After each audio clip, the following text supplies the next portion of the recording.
What is going on, everybody? Welcome back to Have More Than Money.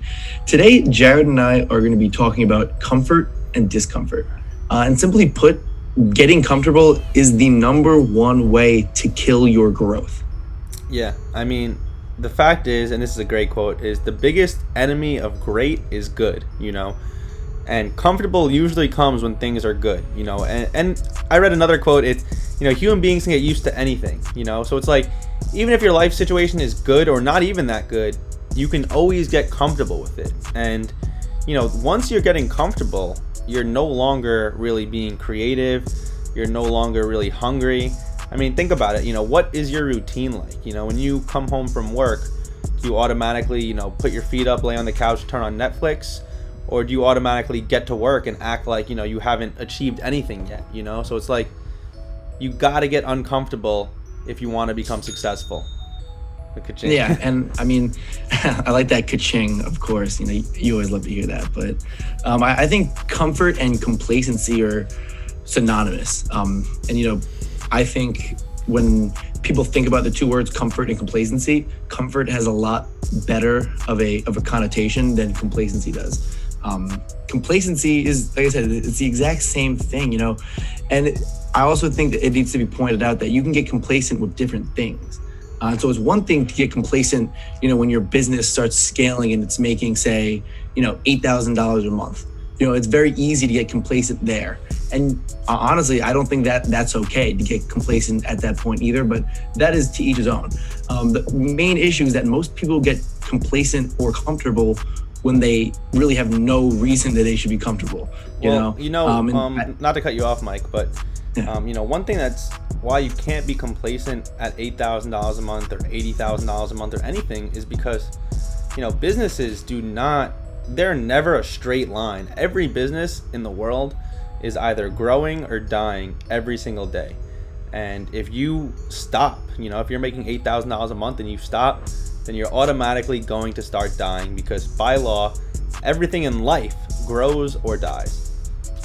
Yeah, and I mean, simply put, it's literally impossible to grow unless you find a way to put yourself in uncomfortable situations. And so, I mean, just an example, off the top of my head, when I was building my first business, my first business, Jared, I think we might have had the same first business. It was eBay dropshipping. Well, I had the one right before that, how to build chest.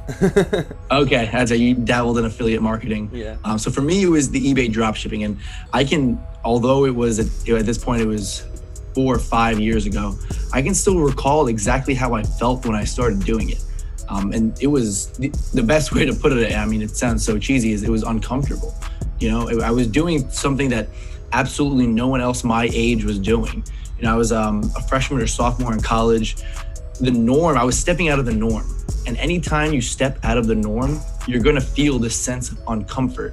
But when you feel that uncomfort and you're stepping out of the norm, that's usually a good sign that you're headed in the right direction. Yeah, and obviously, Mike, I like that you said no one else my age was doing it because, there was one other person. One other person my age was doing it. He lived across the hall from me. But yeah, guys, I mean, what he said was really spot on. And, a great quote that goes, with what he said was that everything in life either starts with not knowing how or finishes with not knowing how. And, for me and Mike, every business we started, we had no idea what the heck we were doing. I mean, listen, uncomfortable isn't even the word. I mean, we were opening our laptop and we had no idea what we were getting ourselves into every single day. But I'll tell you what, we decided we were going to do it. That's it. When tomorrow came, then I would know more than I did yesterday. When tomorrow comes, I will know more than I do today. Every single day, that's the mentality we took. And within months, we had businesses built. And I mean, I think we owned 3 eBay stores together, and between all the stores had around 8,000 to 10,000 products. We're profiting like $1,000 to $2,000 a month. As sophomores in college, it's not terrible, from our dorm room. And I mean, ultimately, obviously, we decided to go different business routes because we wanted to find things that were more scalable. We realized that we were too comfortable in a business that didn't, eBay has limits and it doesn't really allow you to just list as many products as you want. So we realized there was quicker ways. We had mentors that told us there was quicker ways. And ultimately we said, you know what? Now we're comfortable with eBay and we're not doing as well as we need to. So guess what? We have to get uncomfortable again. We have to start something new. And if we want to reach what we want to reach, that's what we have to do. And I think a lot of people watching this have probably dabbled in businesses or dabbling in businesses currently. And the unfortunate truth is the business you're probably doing, you know, if you're doing low ticket drop shipping or eBay drop shipping or any of the stuff I mentioned, you probably honestly want to get uncomfortable again, because probably you're in a business that isn't going to lead to the grass being greener on the other side. And what might be best for you at this moment is to get uncomfortable and start a new business that actually has better potential returns. Yeah, and I like that. That's actually not something that I've ever thought about, Jared. The famous quote, and I think the title of the video is, you have to get comfortable being uncomfortable. And I think that, and like you said, as time goes on, as we went through our eBay drop shipping and our AliExpress drop shipping journeys, and to eventually land at our high ticket journey, we were getting comfortable, and then we were able to find a way to turn that comfort, so it went from discomfort, then we got comfortable with the discomfort, and then we got uncomfortable again with the comfortability. Yeah. So it's a little bit of a swing. Yeah, and I think, sorry, Mike, I didn't mean to cut you off again. But no, you're good. Comfortability is really a temporary feeling always. And all you have to do is continue to get uncomfortable, because then what'll happen is you'll have a better life for yourself, and then you'll get comfortable with that. Yeah, no, exactly. And I mean, just to finish off what I was saying before, I think that every time that we found ourselves putting each other in more uncomfortable situations, I think it was really proven that we were just growing more and more. And so, building a business isn't just the only way that, you can get uncomfortable. I honestly believe that you should try to get uncomfortable at least every single day. You should be in a position where you are making yourself uncomfortable. So, just off the top of my head, some things that I do that, aren't in my comfort zone, and I try to do it every single day. It sounds crazy, but reading a book, lifting weights, lifting weights should be uncomfortable for you. Taking freezing cold showers, which is not only good for you, but I mean, the main reason I do it is because it's uncomfortable. And in the moment, it absolutely sucks. But when you finally get out of the cold shower, that feeling is unexplainable. Jared, is there any other kind of examples that you can give of this daily uncomfort? Of course. And I do most of the stuff that Mike mentioned. One example I can really think of, or two I can think off the top of my head. One of the most uncomfortable moments for me in my life was when I started a new jiu-jitsu gym. So, when I first started jiu-jitsu, it was up in college, and I had a good friend doing it, and, he took me under his wing. And what happened was, when we graduated, obviously we weren't together anymore, me and, my specific jiu-jitsu partner. So I had to start a new gym alone. And obviously it's an uncomfortable feeling, because you're going into a room where you're going to fight people. It's usually a family atmosphere, and, you're kind of just intruding on that. But, ultimately I realized, this is what I love to do. And the only way to do it would be to get uncomfortable. So I went, and obviously at first it was uncomfortable. I didn't know anybody. There was nothing, I didn't know anybody. And ultimately, everyone was super nice. We started, and now obviously it's one of my favorite things. I know it's one of Mike's as well. And, it was one of the most uncomfortable moments of my life, that first class where I walked in alone. I had to introduce myself to the class, the professor, everything. But ultimately, that became the best decision. The growth is serious. I mean, I could not think of a better example of growth than mixed martial arts, that honestly, other than business. No, honestly, I don't even know how I left that off of my list that I had. I think any kind of martial arts, obviously jiu-jitsu is what we, like you said, Jared, is what we kind of do, as it's our favorite hobby. But you said it perfectly, is that I had the same exact experience. I didn't start it until I graduated college, so Jared had some experience, and Jared, I vividly remember you warning me. You're like, yeah, it's going to be crazy uncomfortable. At that point we already had a couple of businesses under our belt. Discomfort was, like I said, I was striving for that discomfort. And so, you touched upon the, going into a different atmosphere, stepping into an area that, you can't really analyze because you've never been there before. And then I think it goes without saying, but I think getting choked out and having 200-pound sweaty ass guys on top of you, choking you out, it's uncomfortable. Yeah. And I mean, one thing that I definitely didn't get to finish talking about that, I also try to get uncomfortable with is business. And, I've noticed when you start a business, you know, you go through phases. You know, it's a site building phase, adding products, running ads, making sales. You know, there's phases to any business. And what happens is when you're first starting the business, you're continuously getting uncomfortable because, like, all right, I built the site, now it's on to the next step, calling suppliers. So it's like you go from, you're finally comfortable with building a site, but guess what? Now you have to move on to a new phase and it's uncomfortable again. And that's how building a business is. And, you know, what I've realized is every time I get comfortable in a phase, and, you know, right now the phase that me and Mike are in are, you know, big time money making phases, but even in those phases, you can still find yourself getting comfortable. And then you realize months have passed and you haven't grown your company. And like I said, you're either growing or dying. So the moment you stop growing, you start dying. And that's why I try to make sure that I'm trying new tasks, looking for new things to implement, looking for new ways to grow the company. Because the moment I stop, I think that I'm going to lose it all. You know, I have this paranoia that someone's coming to take my business from me, and I'm never going to let that happen.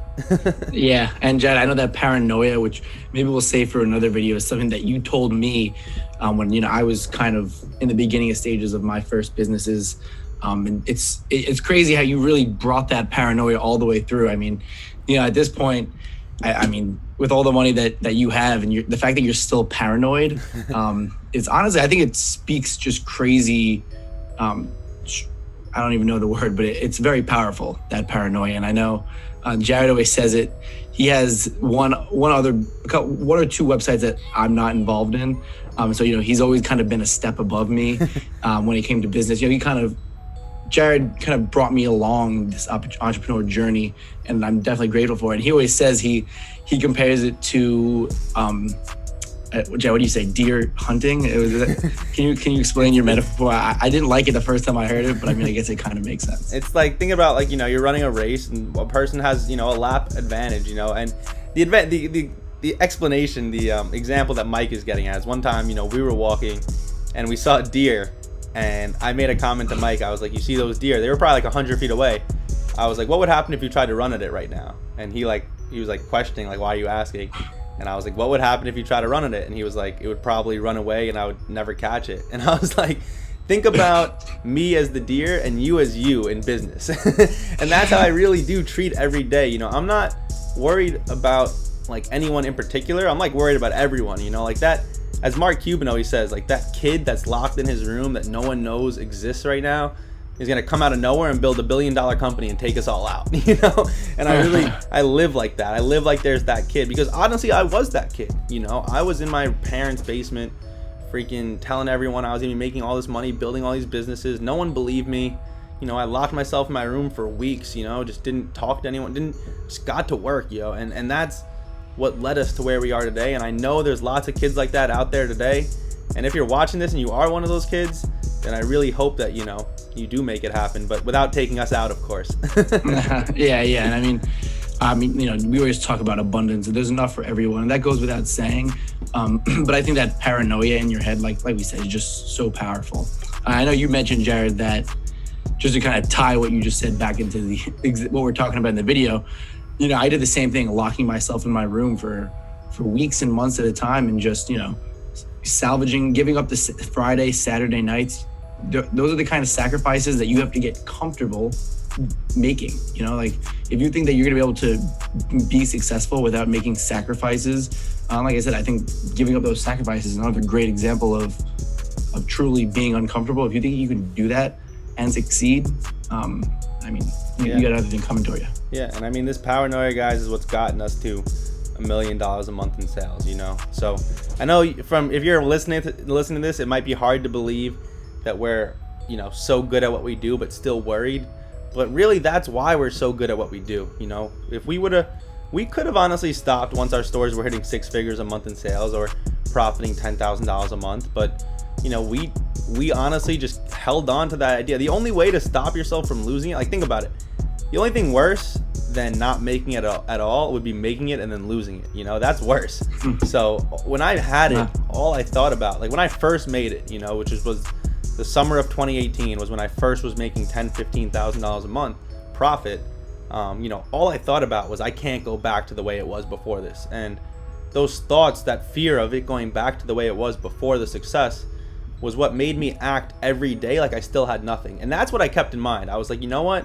if I can make it from 0 to 10 to 15,000 a month, then instead of thinking about losing it, why don't I just think about how if I can make it from 0 to 10,000 a month, then what can I do at 10,000 a month? You know, like that's what stuck in my head was, if I can make it here from 0, then now that I have something, I know that I'll be able to make something of myself at every moment. And, you know, at this point, like I say, even if I were to lose all my businesses, which I know I never will, even if I were to, then I know that I'm in a position where I have the skill set and the resources to start plenty of new businesses and be successful many times over.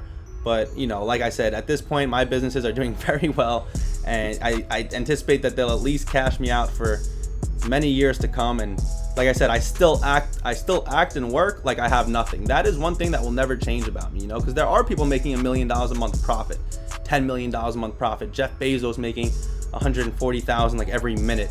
Like, there's no complacency in mine or Mike's head. You know, people hear us making $40,000 a month profit and are like, oh, why are you mentoring? Why you don't need that money? Yeah, we don't need that money, but guess what? We want it.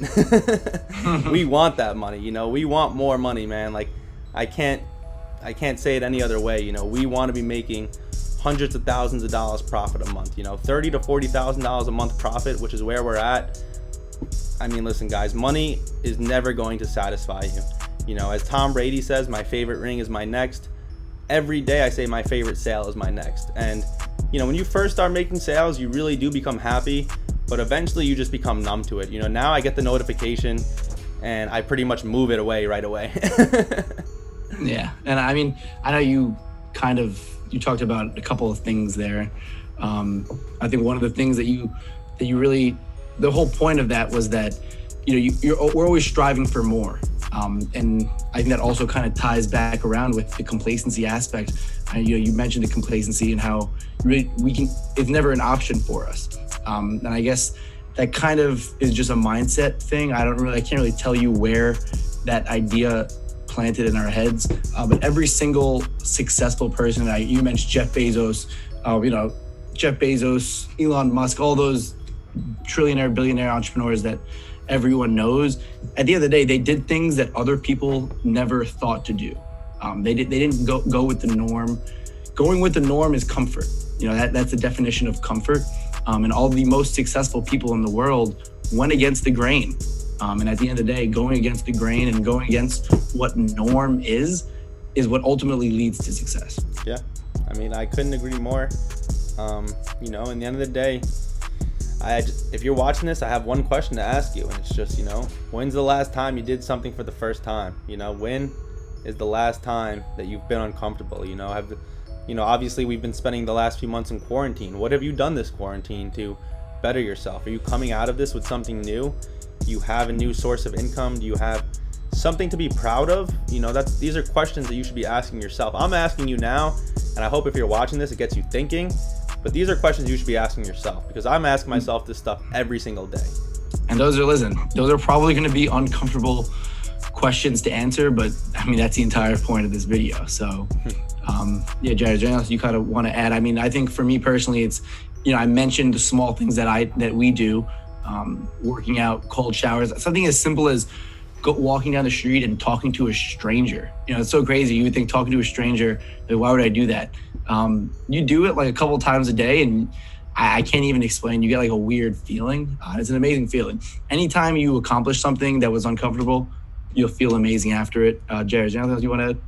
No, man. I mean, listen, if you feel like you've been comfortable for too long and want to start your first online business, come join our program. We're happy to work with you. Yep, absolutely. So if you guys like this video, please be sure to like it, subscribe. And if you want to see us talk about anything else, mindset, business, high ticket e-commerce, drop a comment below and I promise you we will get to it. We'll see you guys in the next video.